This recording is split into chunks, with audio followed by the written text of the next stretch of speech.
Hello everybody. This will be my first video within a series of videos which I'm going to come up with that would basically cater to all the major issues that today's younger generation is facing.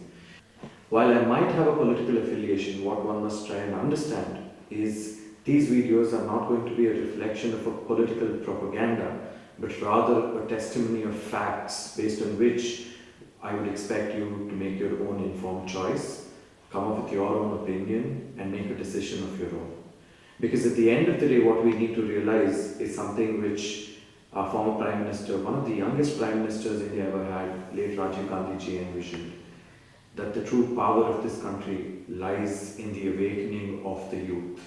And it is only when we as the younger generation start questioning what is happening in this country, can this country reach the pinnacle of growth that it deserves to be a part of.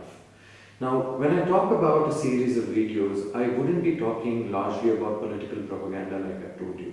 The first issue that I'd like to address through this video would be the issue of unemployment. Now, this is not just an issue that plagues the younger generation, but it is an issue that plagues everyone across the social, political and economic spectrum. Employment, or in current times, the lack of it, which is unemployment. I'll just quote one anecdote. This is a real life incident. This is no dramatization at all.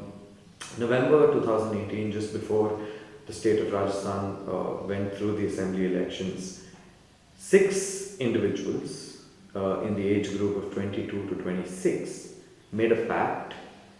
And this was not some kind of a usual pact that you see. This was a pact to jump in front of a speeding train.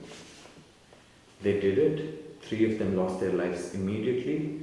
The remaining 3 were in critical condition. Now, why am I talking about something this sad? Why am I talking about something this dreadful?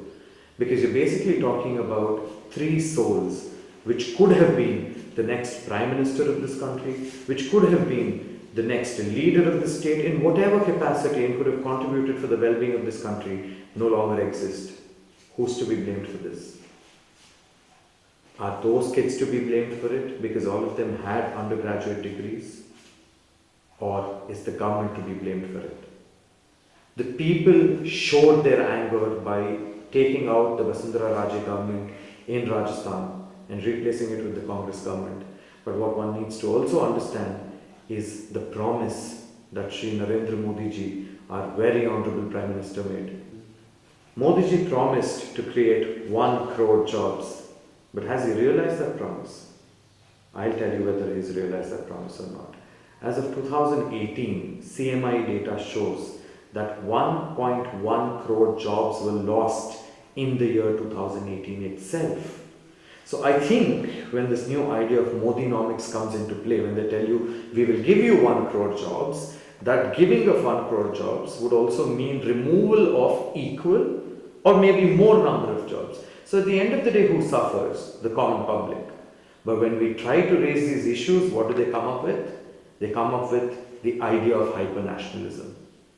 They tell you that, how can you question us on job when we are taking care of national security? Let me just remind everyone here that this government is not taking care of national security. The people who are taking care of national security are our soldiers, our Jawans on the borders who are selflessly sacrificing their lives without an intention of politicizing it. What this government is doing is trivializing even their sacrifices by making it an election propaganda. Now, through all of this, what are they trying to do? They are evading crucial questions on employment, which they themselves had guaranteed.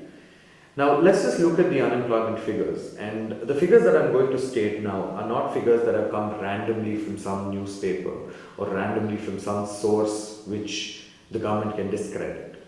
But this is something that has come from the NSSO.